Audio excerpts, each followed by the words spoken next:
આમરણ ગામે આવેલ હજરત દાઉલસા પીરનો 530મો ઉર્સ ઉજવાયો। ગુજરાત મોરબી જિલ્લાના આમરણ ગામે આવેલ હિન્દુ મુસ્લિમ એકતાના પ્રતીક સમી હજરત દાઉલસા પીરની દરગાહ ખાતે તારીખ 20 મે 2024 સોમવારના રોજ આમરણ ગામે સાનો શોકતથી હજરત દાઉલસા પીરનો 530મો ઉર્સ ઉજવાયો હતો।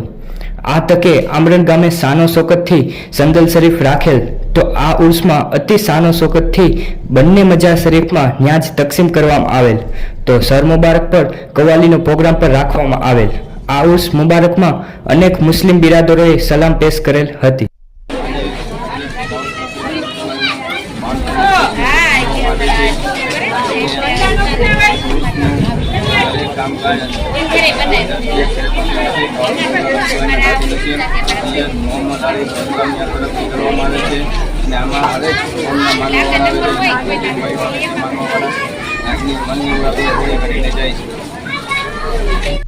Bureau report Nasir Qureshi, news for Kathiawad, Amreli.